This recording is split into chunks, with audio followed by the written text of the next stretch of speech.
السلام عليكم ورحمة الله وبركاته. ازيكم احبابي؟ عاملين ايه؟ اللهم صل وسلم وبارك على سيدنا محمد. وحشتوني جدا جدا جدا من الفيديو اللي فات. لو انتي اول مرة تشوفيني، انا ايمان ماهر، فضلا وليس امرا. يا ريت تشتركي في القناة وتفعلي زر الجرس على الكل عشان يوصلك كل جديد.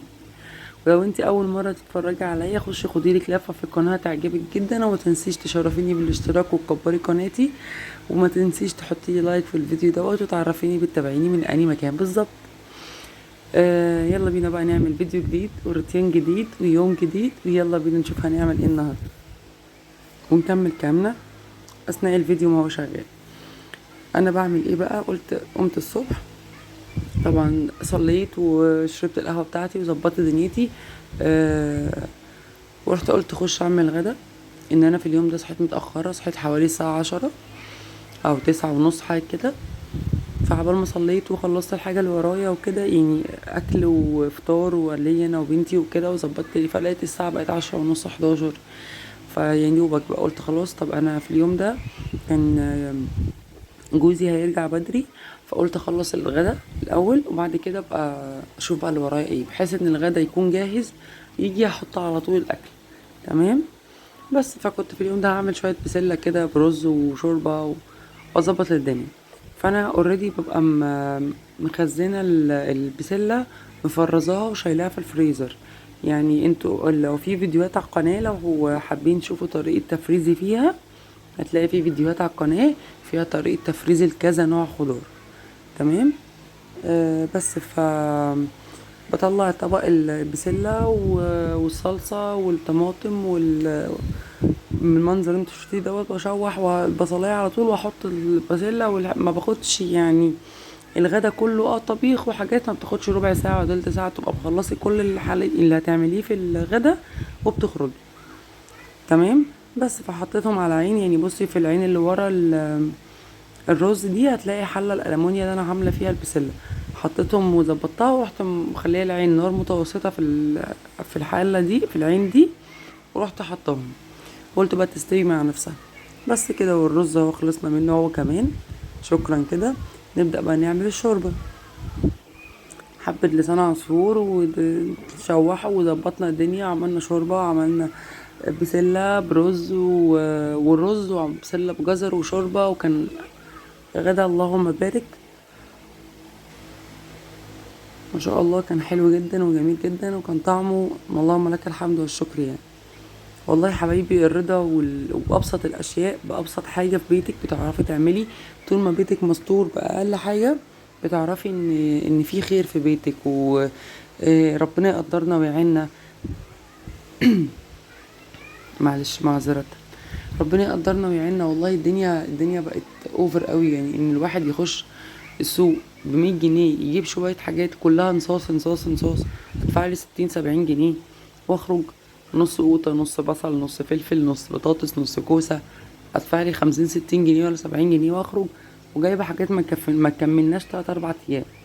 بس الحمد لله، ربنا يرفع عننا الغلاء والوباء ده يا رب. هو فعلا وباء والله. والله اللي احنا فيه ده وباء.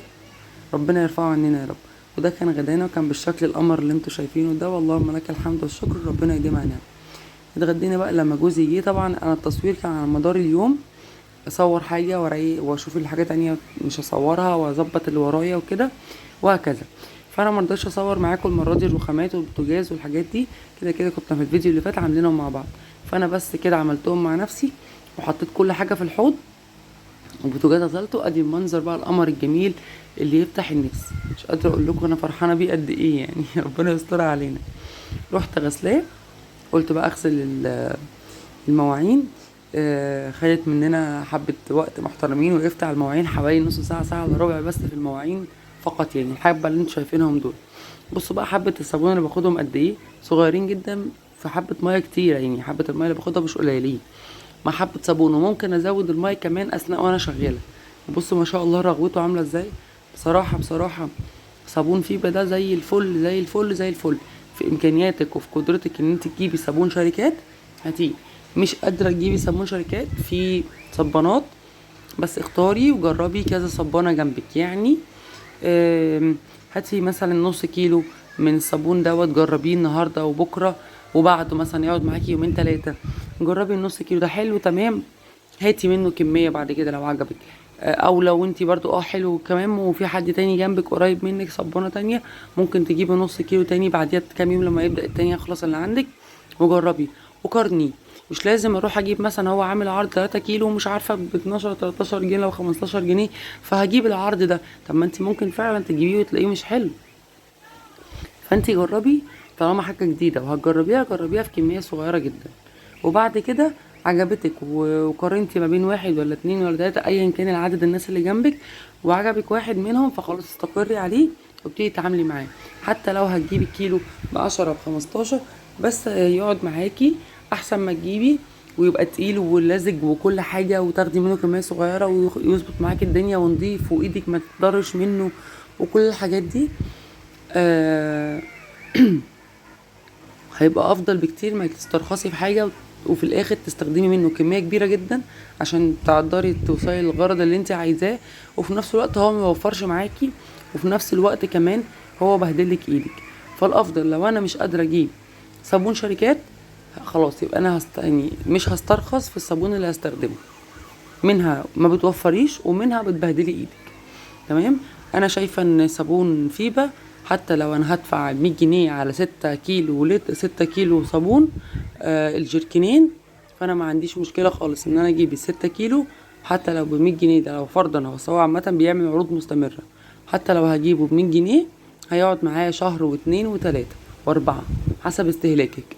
تمام. انا بالنسبه لي ال6 كيلو اللي هما 6 لتر بتوع الصابون بيقعدوا معايا لا يقل عن 3 شهور، الجركنين من شهرين ونص ل3 شهور، وبستخدمهم في كل حاجة. يعني مش استخدامي ليهم مش مواعين بس، بصراحة هو موفر ورغوته حلوة جدا جدا وريحته حلوة قوي قوي، مش مؤذي للايد زي ما بعض الناس بتقول. انا قبل كده وضحت لكم فكرة ان هو ليه بيبقى في ناس بتشتكي ان هو بيقشر من الايد منها في ايه، لما بستخدم نوع تاني معاه فده اللي بيحصل معايا. تمام. لكن طول ما انا بستخدمه هو بس مفيش اي حاجه خالص بتحصل لي، رغوه وريحه ونظافه ولمعان وطهاره وكل حاجه، وكمان في نسبه توفير حلوه جدا. فبصراحه لا، انا ما بالنسبه للمواعين، فانا بالنسبه لي في بقى جايب لي كل احتياجاتي في نوع في سائل، في صابون السائل. يعني بصراحه هو لمم لي كل احتياجاتي. كل الشركات حلوه، بريل حلو جدا جدا جدا جدا، وفير حلو جدا، فري حلو، فريدة حلو، كله حلو.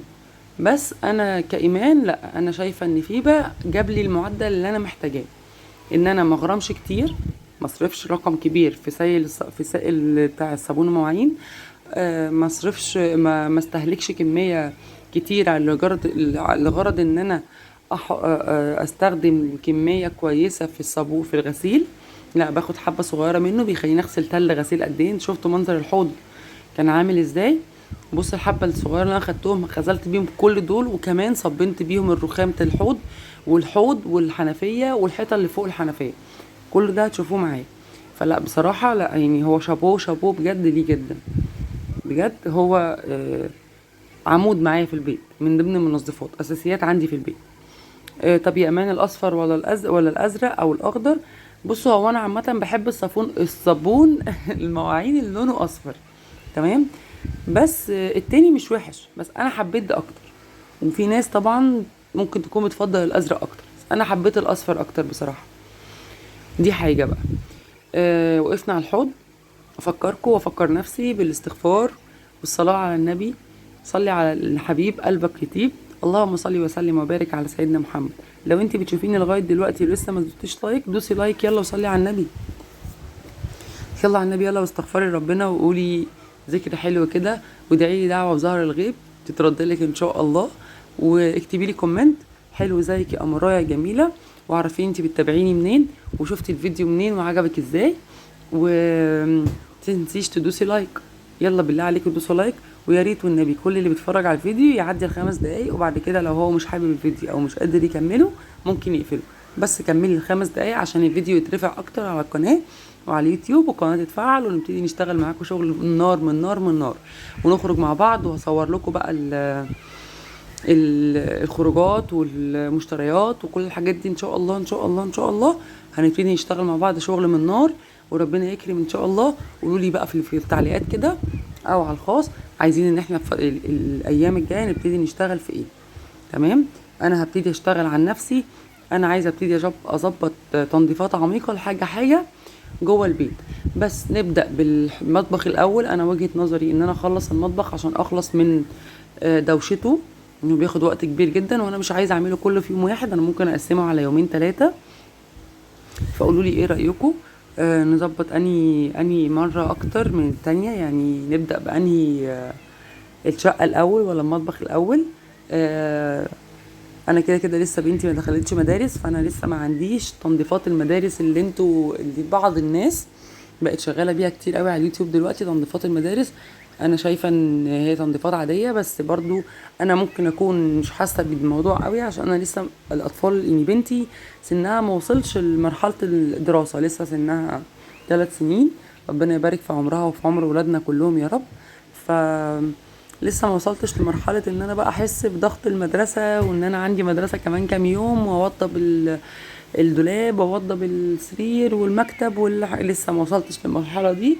فاحنا بنروق الترويق العادي، واحنا سايبينها على ربنا، وربنا يسترها معانا. انا السنه الجايه هيبقى يكون عندي مدارس ان شاء الله باذن واحد احد، وربنا يكرمنا من عنده يا رب ان شاء الله. المهم، يلا صلي على النبي بقى. انتي لسه بتتفرجي على الفيديو ما صليتيش على النبي لغايه دلوقتي؟ صلي على النبي. قولي لي بقى، كل واحده تقولي في التعليقات كده بتصحى ويومها بيبقى ماشي ازاي وبتعمل ايه فيه، وقولي لي عايزين نتكلم في ايه الفتره الجايه. بصوا بقى اللي انا بقول لكم عليه. غسلت بالكميه كلها الحوض والحنفيه وكل حاجه، كل حاجه. صحيح، فكره ان حد سالني يا امان هو انتي ليه عندك فوط كتير؟ انا بحب الفوط جدا، بتاعه التلميع والتنظيف والحاجات دي كلها بالنسبه لي مهمه جدا جدا جدا. ومش عندي فكره ان انا هي فوطه واحده للمطبخ وخلاص، لا، انا عندي فوطه للرخامات وفوطه للبوتاجاز وممكن دي امسكها وامسك دي واسيب دي وامسك دي. بحب الفوط دايما، بحب الدنيا تبقى نظيفه والدنيا تبقى، ولازم اخر اليوم اروح غاسله الفوط بتاعتي كلها في طبق وكده. بس شفتوا بقى منظر الحوض كان عامل ازاي ونظافته وحلاوته. الهوبه بقى بتاعت الهستيريا اللي بتجيلنا ديت في لحظه ان انتي يلا هوب انا هبدا اشتغل في ده كمان. في كده لحظه بتجيلك حماس مره واحده، النشاط بيهب عليكي كده فجاه. يلا هوب انا هشتغل، انا عايزه اعمل اي حاجه تانية كمان على الحاجه دي. فانا كنت غاسله التلاجة بس مصورتهاش معاكم بصراحه، بس ان شاء الله المره الجايه هصورها، اغسلها برضو الاسبوع الجاي اصورها معاكم. بس انا التلاجة عندي من تحت كانت نظيفه جدا، ما فيهاش اي حاجه زي الفل. فقلت يلا بقى نغسل ايه الفريزر بتاعي. كنت اهملته بقالي فتره بصراحه. كنت كل ما يتبقى، انا كده كده عندي ديب فريزر اللي هو اللي بالادراج ده، بس الديب فريزر مش في المطبخ، ناحيه السفره. هبقى اوريهولكم ان شاء الله معانا لما نيجي نعمل السفره. لكن التلاجة جوه المطبخ عندي. فكنت ممكن مثلا عملت حاجه بسرعه واتبقى حته ولا اتبقى حبه، فشلتهم في كيس واحطهم في الفريزر ده جنبي، اقول ابقى اوديهم الفريزر التاني وانسى اوديهم اصلا، فاسيبهم بقى على الوضع ده. يعني اتراكموا بقى، ده على ده، على العيش، على الفاكهه، على الخلطات، على التتبيلات، على خلطه المحشي، على كله بقى، على صلصه عاديه. فقلت يلا بقى ايه ننضفه بالمره هو كمان، عشان انا ما غسلتوش مع التلاجة. انا ما اعرفش ليه بحب اغسله لوحده، واحب اغسل التلاجة من تحت لوحدها. هو ده جزء عندي لوحده وده لوحده، ما اعرفش ليه، يعني اتعودت على كام ساعه ما اتجوزت. المهم، حطيتي ايه في الصابون بتاعك؟ او انا حبه خل كويسين كده، حبه خل حوالي ربع فنجان مثلا او نص فنجان، وحبه صابون صغيرين جدا جدا، عشان انا مش عايزه اغرق الدنيا، لان الاجهزه ربنا يعافينا، يعني من ربنا يحفظ لنا حاجتنا، والاجهزه بقت ارقامها يعني عدت الفلنكات زي ما بتقولوا. بس في حبه صابون سائل صغيرين جدا، وحبه خل. الخل كده كده اصلا ما بيخليش حاجه ترغي يعني اوفر. بس وبقيت عملت رغوه كتير قوي قوي في علبه الصابون، وبقيت اخد الرغوه اغسل بيها مش ميه، فاهمين قصدي ايه؟ بس ومسحت بقى كله كويس قوي كده زي ما انتوا شايفين معايا كده، ونشفت كل الدنيا. فوطه لميت بيها كل الميه الصابون والرغاوي وكده، وبعد كده رحت منشفه كويس قوي وسبته ايه يهدى مع نفسه. طبعا انا ما باجي اغسل حاجه في التلاجة او في الفريزر ايا كان بشيل الفيشه بتاعته، سواء تصوير او مش تصوير. انا مش هضر الحاجه عشان التصوير، حاجه بقت غاليه قوي بصراحه. تمام. بس فرحت والباب اهو رحت غسلاه هو كمان معايا، اللي هو بتاع الفريزر من فوق زي ما انتوا شايفين كده. وادي منظر بقى الفريزر كله على بعضه من جوه ومن بره. بصوا بعد ما ناشف، قمر قمر قمر قمر. هسيبه بقى يهدى مع نفسه كده، وهروح رايحه على الحوض امسك بقى محتوياته واغسلها بنفس برضو الميه والصابون والخل، هي. تمام. اهم حاجه لما تيجي تغسلي الحوض التلاجة او الفريزر او الديب فريزر بتاعك، بلاش سلك مواعين، بلاش ليفه فيها سلك، اللي هي الليفه اللي احنا بنجيبها اللي انا بغسل بيها مواعين عاديه، اللي هي بتبقى اتنين ملونين لونين مع بعض في كيس واحد، اللي هي اسمها ايه سبونج دي. في التلاجة بلاش تستخدمي دي خالص، تستخدمي زي اللي في ايدي دي طريه مفيهاش حاجه، او التانية الصفرة العاديه اللي هي مش خشنه من بره، عشان ما تجرحيش ولا الحاجات البلاستيك دي اللي هي بتاعت الارفف والحاجات بتاعت البيبان والكلام ده كله، ولا تجرحي ده، ولا في نفس الوقت تجرحي قلب التلاجة من جوه. فاهمين قصدي ايه؟ هي مجرد بس دي ما بتمشيها بالميه والصابون والخل كده على الحاجه، بتبقى زي الفل زي ما انتوا شايفين كده. بس بصوا بقى الرغاوي الحلاوه دي عامله ايه، والله العظيم الحاجات دي بالواحد لما بيشوفها فعلا بياخد طاقه. انا على فكره ساعات بيجي لي وقت، يعني مش هقولك ان انا طول الوقت واقفه بعمل وبسوي وافك واركب وانضف واعمل، لا خالص. انا ست بيت عاديه جدا زي اي ست، بتكسل ومش هشتغل النهارده ومش قادره اقوم اعمل ومش قادره وورايا كذا، طب اعمل ايه؟ طب بيجي لي وقت كتير قوي كده. بس فعليا والله بروح مشغله فيديو ليا بقى، سواء فيديو ليا او لحد من اليوتيوبرز مثلا اللي انا بتابعهم التانيين، يديني طاقة حماس مجرد ما بشوفهم بيغسلوا مواعين مثلا، بيغسلوا سجادة، بتصبن حمام، بتصبن في المطبخ، حبة رغاوي في الأرض وتعملهم من المقشة. بحس بقى ساعتها ان انا خدت طاقة، انا هقوم اعمل ده في البيت دلوقتي، سواء بقى صورت او ما صورتش انا هقوم اعمل ده. قدرت اصور اروح حاطه الكاميرا، بس بصراحه الجو بيبقى صعب قوي احنا عشان نصور، تبقى لابسه طرحه ولابسه بكم ولابسه مش عارفه ايه، فالموضوع بصراحه بيكون يعني في حراره غير طبيعيه بنحس بيها اثناء التصوير بصراحه، والله العظيم بجد الموضوع بيبقى مرهق جدا. دوسي لايك بقى وصوري لي واكتبي لي كومنت حلو بقى زي كده، ودعي دعوه كده بظهر الغيبه ده افتكرلك بيها انا كمان. تصدقيني والله يا جماعه التصوير مش سهل بالمره، بالذات في حوار الروتينات. يعني عارفين فكره ان انت تحطي كاميرا وتحطي وتقفي تقعدي تتكلمي قدامها وانت قاعده كده ومشغله مروحه ومشغله تكييف وبصلك، موضوع سهل جدا. لكن بقى تصوري، تاخدي زاويه من الناحيه دي وزاويه من الناحيه دي، وتعدلي الكاميرا وتعدلي الموبايل يرن يحصل حاجه يفصل الكاميرا المساحه حوار. وتخلي بالك ان انت ما بتجيبيش مفيش حاجه الطرحه تبقاش مظبوطه، ان تبقى كل حاجه عندك مظبوطه والدنيا متظبطه، وتصوري كذا وتخلي بالك من التصوير، وتنشفي ايدك لو حد رن، ولو حابه تعملي بوز على الفيديو. لا الموضوع بجد خرج عن السيطره، زي ما بيتقال خرجنا عن السيطره. بجد الله يكون في عوننا وفي عون كل ست بتحاول تسعى بكل الطرق ان هي تحسن من المعيشة بتاعتها. ربنا يرزقنا جميعا يا رب، يرزقنا يا رب من عندك، انت قادر تعفو عننا وترحمنا من اللي احنا فيه ده يا رب يا رب.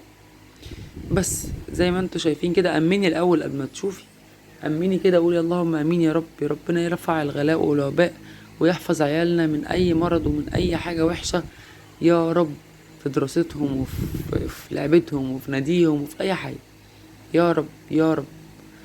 آه نشفت بقى الدنيا كلها كده، وغسلت زي ما انتوا شفتوا كل المحتويات بتاعة الفريزر، الرف الاساسي والرفين اللي هما اللي بيتحط فيهم حاجات في الباب بتاع الفريزر نفسه. بس فبصراحة لا يعني حاجة زي الفل. بصوا بقى ده المنظر الجميل، الحاجة اللي طلعت من الفريزر. طبعا رحت جايبة علب بقى،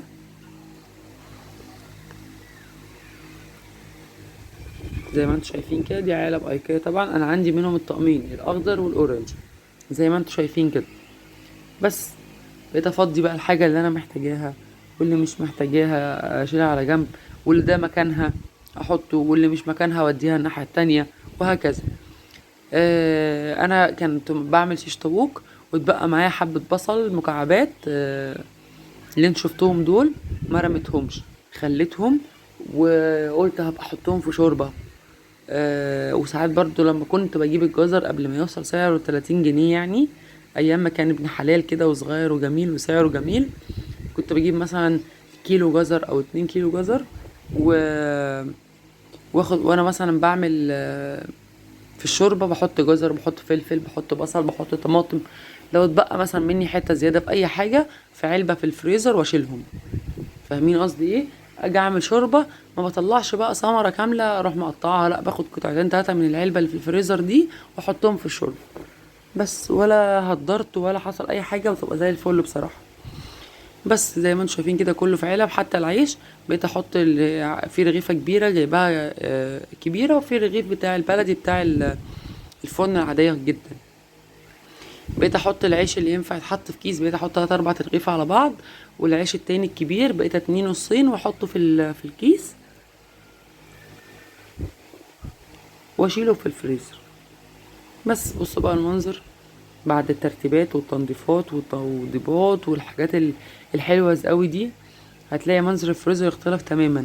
بتاعه التلج دي انا كنت شايلاها فوق دولاب المطبخ، لما قبل ما اجيب الديب فريزر كنت شايلاها فوق دولاب المطبخ ونسيتها خلاص بقى.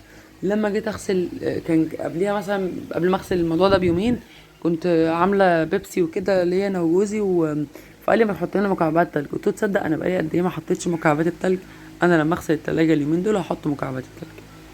فرحت منزلاها بقى من فوق الدولاب المطبخ، ورحت حطاها في الحوض واديله ادي زي ما انتوا شفتوا كده، وخليتها زي الفل بتبرق، وهملاها ميه معاكم دلوقتي. بصوا المنظر ده، المنظر والنبي قارنوا كده المنظر ده باللي انتوا شفتوه من شويه. بصوا النظافه والترتيب واللمعان، حاجه كده ايه كريمه. بس وادي بقى المكعبات، انا لما بملاها من الحنفيه وارجع احطها بيقعوا من ايدي، فانا بحس ان انا كده بالنسبه لي الطف كتير يعني. بس اشوفكم على خير الفيديو الجاي، سلام.